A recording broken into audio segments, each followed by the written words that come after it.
Hello student, आज हम पढ़ेंगे मल्टीप्लिकेशन ऑफ इंटीजर्स यानी कि पूर्णांकों का गुणनफल। गुणनफल आप लोग बचपन से छोटी क्लासों से करते चले आए हैं, लेकिन यहाँ पर इंटीजर्स यानी जिसे हम पूर्णांक कहते हैं, उन पूर्णांकों के गुणनफल के बारे में सीखना है आज हम लोगों को। Multiplication is repeated addition. वास्तव में मल्टीप्लिकेशन यानी जो गुणा होता है वह एडिशन अर्थात कि जोड़ का रिपीटेड फॉर्म होता है, यानी कि जोड़ की बार बार पुनरावृत्ति की जाती है। जैसे कि आपको यदि कहा गया 2 मल्टीप्लाइड बाई 3 यानी 2 गुणे 3, तो आप 2 को शून्य में 3 बार जोड़िए, यानी कि 0 + 2 + 2 + 2, इसीलिए 2 + 2 = 4 + 2 = 6 आ जाता है। चलिए इसको और आगे बेहतर तरीके से एक्सप्लेन करते और समझते हैं। पूरी वीडियो अंत तक देखते रहिए।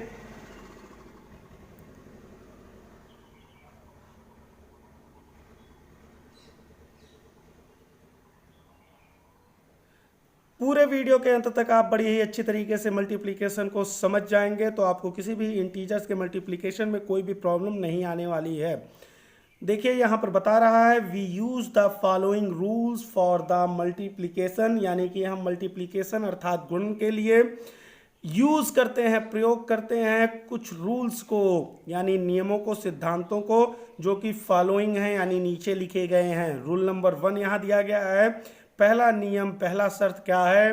The product of two integers with unlike or opposite signs is always negative. यहां पर बताया जा रहा है the product of two integers, कभी भी जो प्रोडक्ट यानी कि गुणनफल या उत्पाद होता है टू इंटीजर्स यानी कि दो पूर्णांकों का, with unlike or opposite sign, यदि कोई भी इंटीजर्स यानी कि पूर्णांक अनलाइक यानी कि असमान या असंतुलित हैं, अथवा आप कह लीजिए कि अपोजिट साइन के हैं, अर्थात एक पूर्णांक धनात्मक है तथा दूसरा पूर्णांक ऋणात्मक है, इज ऑलवेज निगेटिव, तो उसका गुणनफल हमेशा नकारात्मक अर्थात ऋणात्मक आएगा, निगेटिव ही आंसर मिलेगा। If A is a positive integers, मान लीजिए कि यहाँ पर ए कोई पॉजिटिव इंटीजर्स यानी कि धनात्मक पूर्णांक है, and minus B is a negative integers, और ऋण बी आपको स्पष्ट दिख भी रहा है कि ऋण लगा है, वह एक निगेटिव अर्थात नकारात्मक यानी कि ऋणात्मक पूर्णांक है, then a into minus B is equal to minus A B. तो ऐसी स्थिति में एक धनात्मक तथा एक ऋणात्मक इंटीजर्स अर्थात पूर्णांकों का गुणनफल ऋणात्मक होगा, क्योंकि जब कभी भी दो अनलाइक यानी असमान भिन्न, असमान, एक धनात्मक एक ऋणात्मक, अर्थात जब कभी भी दो असमान पूर्णांकों का गुणनफल होता है तो ऐसी स्थिति में पहले उनके चिन्हों का गुणनफल होता है। और हमें पता होना चाहिए कि दो विपरीत चिन्ह, दो अपोजिट साइन का मल्टीप्लिकेशन निगेटिव होता है, तो plus into minus is equal to minus and A into B is equal to A B. चलिए चलते हैं रोल नंबर 2 पे। रूल 2 देखिए क्या कह रहा है, the product of two integers with like sign is always positive. The product of two integers यानी कि दो पूर्णांकों का प्रोडक्ट यानी कि उत्पाद या गुणनफल जो भी कह लीजिए, विथ लाइक साइन यानी कि समान चिन्हों के साथ, इज ऑलवेज पॉजिटिव, वह सदैव धनात्मक होता है। एग्जाम्पल यहाँ 2 दिए गए हैं। यहाँ पर मान लीजिए a is a positive and b is also positive. देखिए यहाँ दोनों पे कोई चिन्ह नहीं है, अर्थात ये और b दोनों ही धनात्मक जाति के हैं। दोनों का गुणनफल a into B is equal to A B. तो दो सजातीय इंटीजर्स हमको मिले, दो लाइक इंटीजर्स हमको मिले, और दोनों लाइक इंटीजर्स यानी सजातीय पूर्णांकों का गुणनफल सदैव धनात्मक होता है। इसी प्रकार से हमने दो अलग अलग सजातीय लिए, दोनों ही ऋणात्मक है। हमारा ए भी यहाँ ऋणात्मक माइनस ए है, बी भी ऋणात्मक यानी माइनस बी है, और इनका गुणनफल ए बी अर्थात धनात्मक आया। क्यों? क्योंकि minus into minus is equal two plus. हम जानते हैं कि किन्हीं भी दो विपरीत चिन्हों का यानी असमान चिन्हों का गुणनफल सदैव धनात्मक होता है, और किसी भी सजातीय चिन्हों का गुणनफल सदैव, हम जानते हैं कि किसी भी सजातीय चिन्हों का गुणनफल सदैव धनात्मक होता है। तो यहाँ पर धन और धन दोनों सजातीय थे, इसलिए दोनों सजातीय चिन्हों का गुणनफल यहाँ भी धन आया, और ये दोनों ऋण ऋण दोनों सजातीय हैं, इसलिए इनका भी गुणनफल यहाँ धन आया। यहाँ पर एग्जाम्पल के माध्यम से अब हम समझेंगे।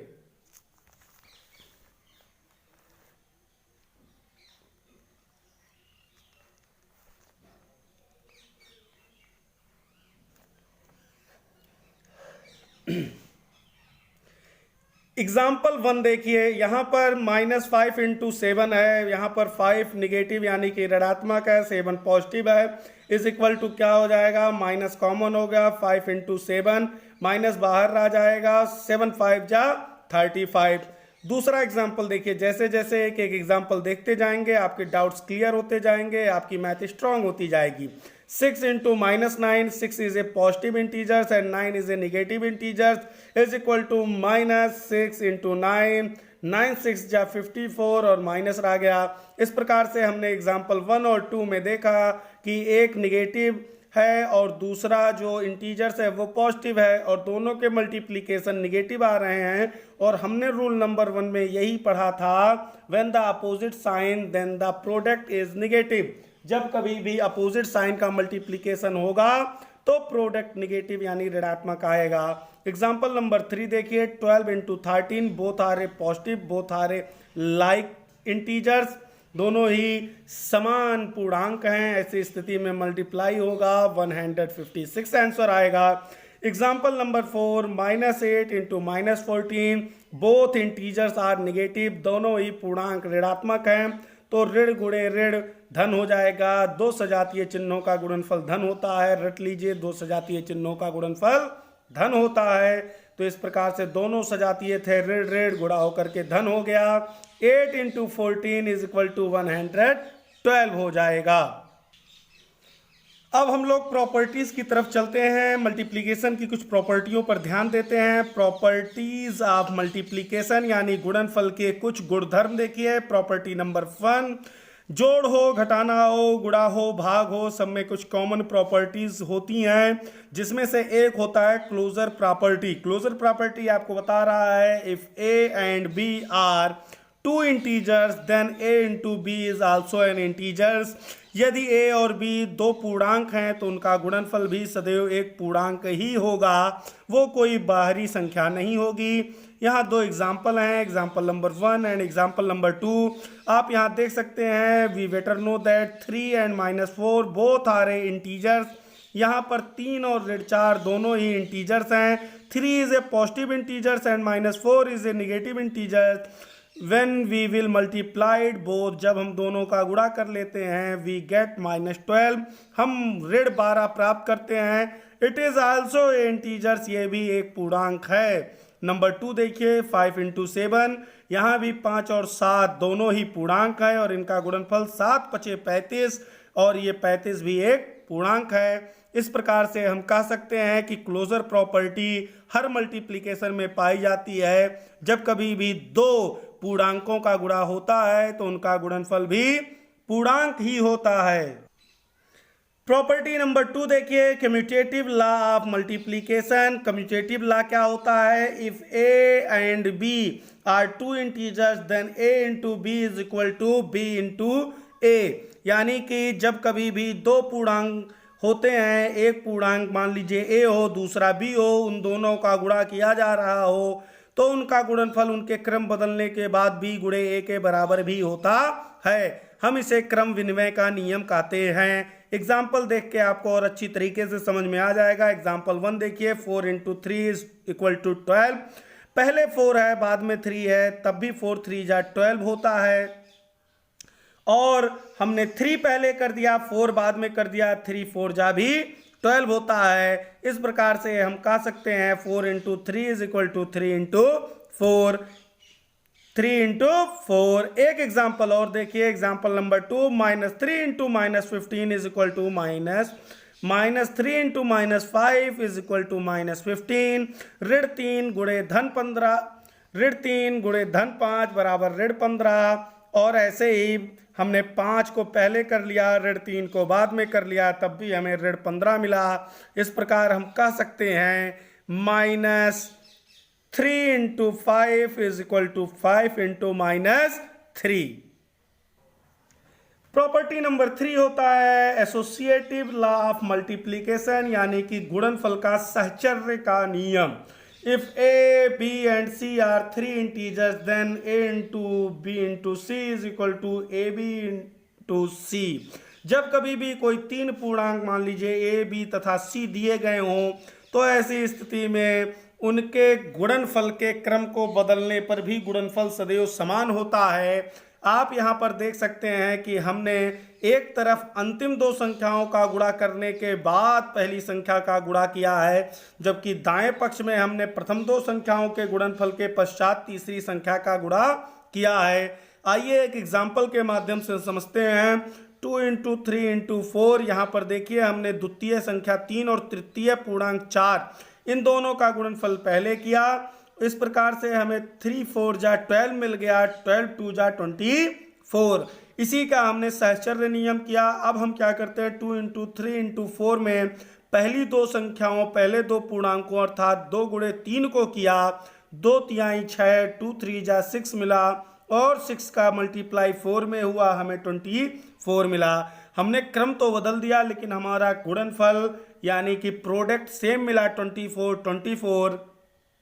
इस प्रकार हम कह सकते हैं 2 into 3 into 4 is equal to 2 into 3 into 4।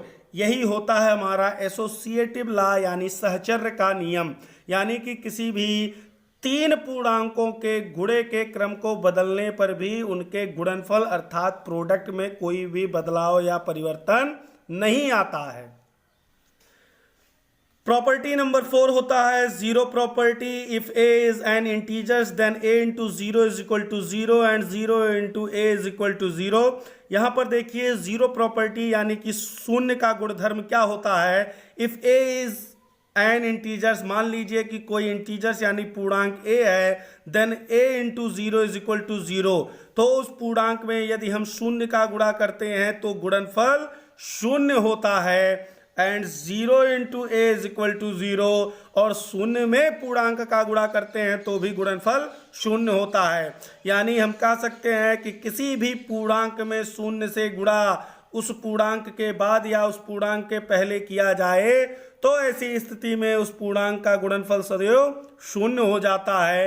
Examples में आपको 3 उदाहरण दिए हैं, अनगिनत उदाहरण आप ले सकते हैं। 3 इंटू 0 इज इक्वल टू 0, 3 में शून्य का गुणा करने पर गुणनफल शून्य हो गया। 0 इंटू -2 इज इक्वल टू 0, शून्य में ऋण 2 का गुणा करने पर शून्य हो गया। -5 इंटू 0 इज इक्वल टू 0, ऋण 5 में शून्य का गुणा करने पर शून्य हो गया। बहुत से विद्यार्थियों के मन में यह प्रश्न आ सकता है कि शून्य से गुणा होने पर गुणनफल शून्य क्यों होता है। उसका कारण यह होता है, मैंने वीडियो के स्टार्ट में ही बताया था कि किसी भी पूर्णांक या संख्या में गुणा जो होता है वो योग की बारंबारता को प्रदर्शित करता है। तो इसके लिए जितने ज़्यादा क्वेश्चन आपके क्यों आते हैं उसको कमेंट बॉक्स में लिखते रहिए, उसके लिए हम नई वीडियो से आपको पढ़ाएंगे। चलिए चलते हैं प्रॉपर्टी नंबर 5 पर।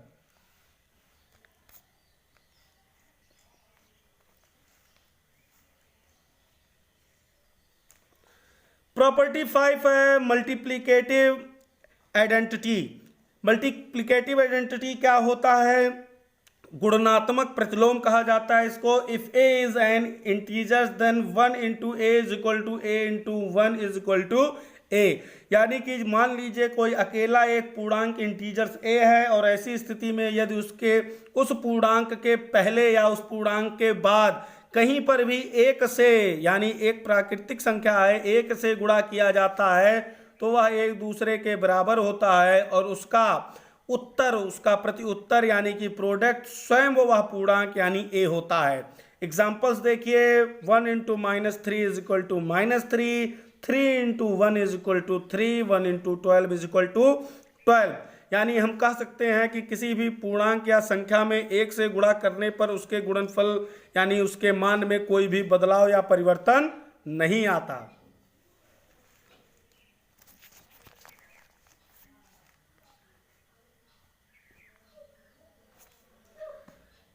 प्रॉपर्टी नंबर 6 देखिए, डिस्ट्रीब्यूटिव लॉ यानी कि विभाजन की प्रक्रिया, बंटवारे का सिद्धांत और नियम। If A B and C are any 3 integers then, मान लीजिए कि यहाँ पर कोई 3 अलग अलग इंटीजर्स यानी पूर्णांक हैं, एक है ए, दूसरा है बी और तीसरा है सी। तो पहली परिस्थिति क्या हो सकती है, A into B plus C is equal to A into B plus A into सी।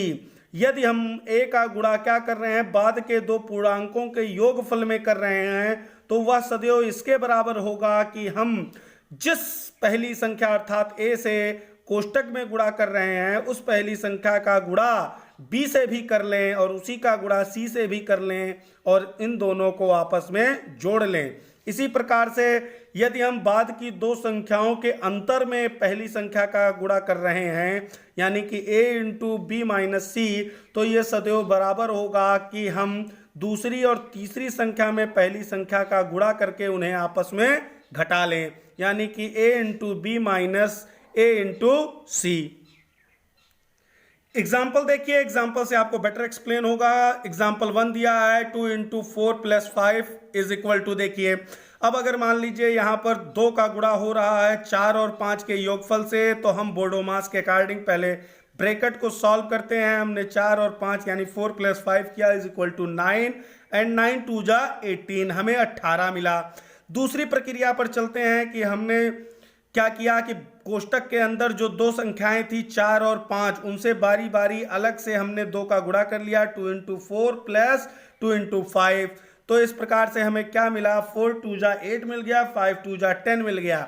और जब हमने 8 और 10 दोनों को जोड़ा तो हमें 18 मिल गया 10। इस प्रकार से हम यह कह सकते हैं 2 into 4 plus 5 is equal to 2 into 4 plus 2 into 5। तब हम ये कह सकते हैं कि दो पूर्णांकों के योग का गुणा सदैव उन दोनों पूर्णांकों के गुणे के योग के बराबर होता है। दूसरा भी उदाहरण देखिए, 9 इंटू 6 माइनस 3। हमने क्या किया, एक उदाहरण लिया जिसमें 3 इंटीजर्स हैं, एक 9 है, दूसरा 6 है और तीसरा 3 है। हमें 6 और 3 के अंतर में 9 का गुणा करना है। हमने 6 में से 3 घटाया, हमें 3 मिला, 9 3 जा 9 त्रिक 27, हमें 27 मिल गया। अब हम इस प्रक्रिया को विस्तृत स्वरूप में करते हैं। हम क्या करते हैं कि पहले पूर्णांक का गुणा दूसरे पूर्णांक से और पहले पूर्णांक का गुणा तीसरे पूर्णांक से करके तब आपस में घटाते हैं। इस प्रकार से 9 6 जा 54 मिला, 9 3 जा 27 मिला।